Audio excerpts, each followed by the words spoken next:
California కార్చిచ్చు Hollywood ప్రముఖులపై ప్రజా ఆగ్రహ జ్వాల కార్చిచ్చుకు సంబంధించినటువంటి వీడియోలు సోషల్ మీడియాలో అందరూ కూడా చూసినట్టున్నారు. అందరూ ఇంకా చూస్తూ ఉన్నారు.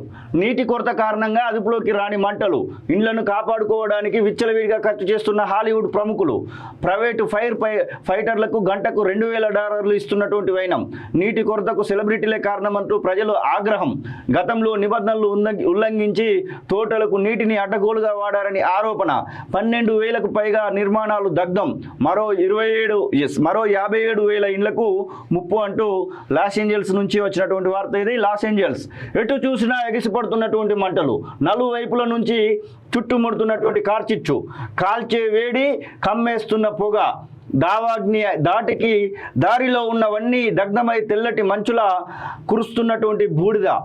హాలీవుడ్ తారలు నివసించేటువంటి చోటున సిటీ ఆఫ్ ఏంజల్స్గా ప్రఖ్యాతిగాంచినటువంటి లాస్ ఏంజల్స్లో ప్రస్తుతమైనటువంటి పరిస్థితి ఇదంట. అంటే మనం దీని గురించి కొంచెం మాట్లాడుకోవాలి నాగేష్. అంటే ఇప్పుడు కొద్దిసేపటి క్రితమే అసలు కాలోజీ టీవీ అమెరికా లాస్ ఏంజల్స్లో ఎట్లా ఉంది, కాలిఫోర్నియాలో ఎట్లా ఉందని చెప్పేసి అక్కడ ఉన్నటువంటి ప్రజలతో మాట్లాడేటువంటి ప్రయత్నం చేసింది. వాళ్ళు చెప్తున్నటువంటి మాటల ప్రకారం అక్కడ ఉన్నటువంటి ప్రస్తుత పరిస్థితిని ఏ పత్రిక ఏ మీడియా కూడా బయటపెట్టట్లేదు అన్నటువంటి మాటనైతే వాళ్ళు చెప్తా ఉన్నారు. వేలాది మంది అక్కడ మరణించినటువంటి వార్తను కూడా వాళ్ళు పూర్తిగా అక్కడ ఉన్నటువంటి పరిస్థితిని అయితే మనకు వివరించడం జరిగింది.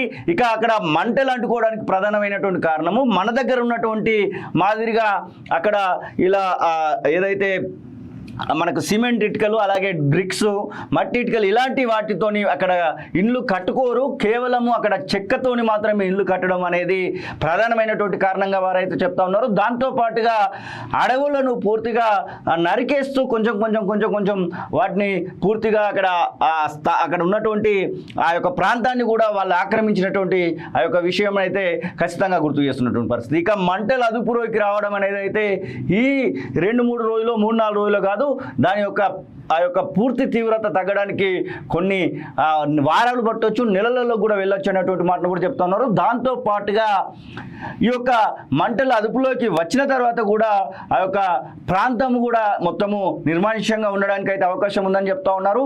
అంటే ప్రకృతి ఒకవేళ పగబడితే అక్కడ 150 కిలోమీటర్ల వేగంతో వీస్తున్నటువంటి గాలులు మనకు సుడిగుండాలని చెప్తా ఉంటాం, నీళ్ళలో ఎక్కువగా చూస్తూ ఉంటాం. అలాంటి సుడిగుండాల మాదిరిగా ఈ యొక్క మంటలను తీసుకెళ్ళి ఒక్కొక్క ప్రాంతంలో ముందుకు తీసుకెళ్తున్నటువంటి ఆ యొక్క విషయం అయితే అది ఒళ్ళు గగురు పోర్చండి. అంటే పూర్తిగా ఈ యొక్క ఫోటోను మనం చూడొచ్చు. కార్చిచ్చు కారణంగా తగలబడినటువంటి చెట్లు, ఇండ్ల సముదాయాలు పూర్తిగా అసలు మీకు ఎక్కడ కూడా ఇండ్లు ఉన్నట్టుగానే కనబడట్లేదు. పూర్తిగా ఖాళీ బూడిదైనటువంటి పరిస్థితి. పూర్తి ఆ యొక్క భాగాలన్నింటినీ కూడా చూడొచ్చు. దాదాపు 8 లక్షల కోట్ల రూపాయలకు సంబంధించినటువంటి ఆస్తులు పూర్తిగా బూడిదైనటువంటి ఆ యొక్క మాటను కూడా అధికారికంగా ధృవీకరించినప్పటికీ కేవలం 6-7 మాత్రమే మృతి చెందినట్టుగా మనకు అమెరికన్ వర్గాలు ధృవీకరించినప్పటికీ అసలు ఉన్నటువంటి పరిస్థితి మాత్రము మృతుల సంఖ్య వేలల్లో ఉండొచ్చు. దాంతోపాటుగా అక్కడ ఉన్నటువంటి ఆ యొక్క గాలులు తగ్గే వరకు కూడా అసలు మంటలు అనేటివి రావు.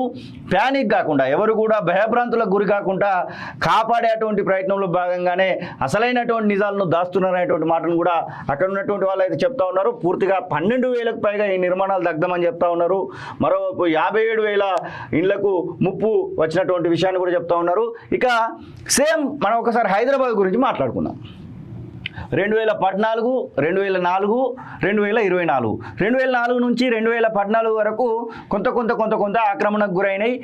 హైదరాబాద్లో ఉన్నటువంటి ఆ బంజారా హిల్స్, జూబ్లీ హిల్స్, అలాగే కొంచెం ముందుకెళ్తే మెహదీపట్నం అవతల ఉన్నటువంటి దర్గా లాంటి ప్రాంతాలు, జేఆర్సీ కన్వెన్షన్ ఆపోజిట్ ఉన్నటువంటి ప్రాంతాలు, పూర్తిగా ఇటువైపు వెళ్తే ఇటు కొంపల్లి, అలాగే మేడ్చల్ రూట్లో ఉన్నటువంటి ప్రాంతాలు, మరొక వైపు హన్మకొండ రూట్లో వెళ్ళినట్టు ఏది ఉంటే గట్కేసర్ రూట్కు సంబంధించినవి, ఇటువైపు పటాన్చెరు రూట్కి సంబంధించినవి. ఎక్కడ చూసినా కానీ సిటీ విస్తరిస్తుందని చెప్తా ఉన్నారు. కానీ సిటీ విస్తరణలో భాగంగా అక్కడ జరుగుతున్నటువంటి ఆక్రమణలు అంతా ఇంత కాదు. పూర్తిగా కొండలు, గుట్టలు, చెట్లు, ఇంతో ఉన్నటువంటి ఆ యొక్క భారీ వృక్షాలను కూడా నరికేస్తూ పూర్తిగా ఈ యొక్క ఇల్లు కట్టేటువంటి ప్రయత్నం చేస్తూ ఉన్నారు. ఇది ఖచ్చితంగా ముప్పుకు వాటిల్లేటువంటి ప్రకృతికి ఎవరు కూడా అతిథులు కాదు. ఖచ్చితంగా మనము భారీ మూల్యం చెల్లించక తప్పదు. కాబట్టి ఇప్పటికైనా కానీ కొంతమేరకు ఇట్లాంటివి చూసైనా కానీ మనం బుద్ధి చేసుకోవాల్సినటువంటి అవసరం ఉంది. ప్రభుత్వాలు కూడా అలాంటి ఆక్రమణలు జరగకుండా ఇప్పుడే హైడ్రా లాంటివి కొన్ని తెచ్చి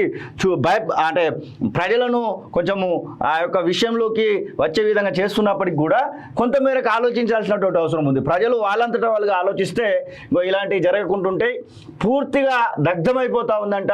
అసలు కాలిఫోర్నియా కార్చిచ్చు అనేది లాస్ ఏంజల్స్ను లేకుండా చేసేసింది.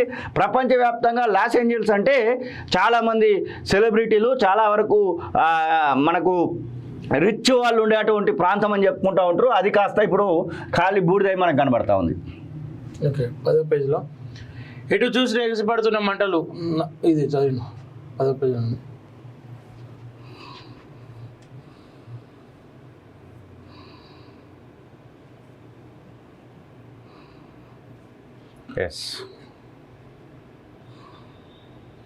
కనిపించేది ఒక పేజీలో పెడతారు.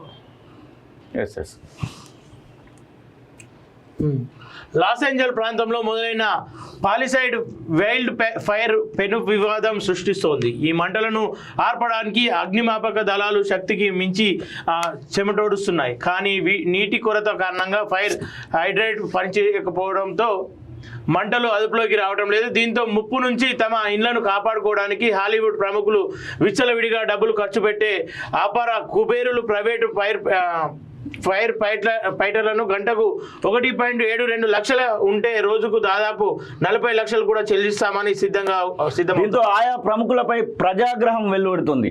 అసలు ఈ పరిస్థితికి కారణం వారేనని సామాన్యులు మండిపడుతున్నారు. ఆ కథ ఏంటంటే వరుసగా 3 ఏళ్లుగా ఎన్నడూ లేనంత నీటి కరువు నమోదవడంతో అక్కడి అధికారులు 2022లో నీటి సంరక్షణ నిమిత్తం కఠిన నిబంధనలు పెట్టారు. వాటిలో ముఖ్యమైనది ఇంటి చుట్టూ ఉండే పచ్చికకు మొక్కలకు వారానికి 2 సార్లు, అది ఒక్కో తడవకు 8 నిమిషాల చొప్పున మాత్రమే నీరు పెట్టాలనే నిబంధన. దాన్ని ఉల్లంఘించిన వారికి భారీగా జరిమానాలు విధిస్తామని హెచ్చరించారు. కానీ హాలీవుడ్ సెలబ్రిటీల్లో ఒకరైన కిమ్ కార్దషియన్ తన ఇంటి వద్ద తోటకు వాడాల్సిన దానికన్నా ఇంకా అదనంగా 8 లక్షల లీటర్లను వాడిందని చెప్తా ఉన్నారు. మరి ఎందుకు ఇట్లా వాడిరేందనే దాని మీద మరి ఇంకొకటి జరగాల్సినటువంటి నష్టం జరిగిపోయింది. ఇక్కడ జనవరి 8న పసిఫిక్ సాలిడ్స్లో నివాస సముదాయాలు ఇట్లుండేనట. జనవరి 9న కార్చిచ్చులో బుగ్గిపాలైనటువంటి ఇండ్లు ఇట్లున్నాయట. ఒకసారి అబ్జర్వ్ చేయాలి. ఇది ఎంత నీట్గా కనబడతా ఉంది, ఇది ఎంత బూడిద కనబడతా ఉంది. ఒక్కసారి అబ్జర్వ్ చేస్తే మనకు క్లియర్గా అర్థమవుతుంది అసలు ఏం జరిగింది ఏంది అనేది. పక్కన పెడితే మరి అసలు అక్కడ ఉన్నటువంటి సిచ్యువేషన్ అయితే వివరించేటువంటి ప్రయత్నం అయితే చేసింది. మరి అసలు ఎన్ని రోజులకు దీన్ని మొత్తము కొలిక్కొస్తుంది, అసలు అక్కడ మంటలు ఆగిపోవడానికి ఇంకెన్ని రోజులు పట్టొచ్చు, ఇదైతే ఒక ప్రశ్నార్థకంగానే మిగిలింది. మంచి జరగాలని అయితే అందరం కోరుకుందాం.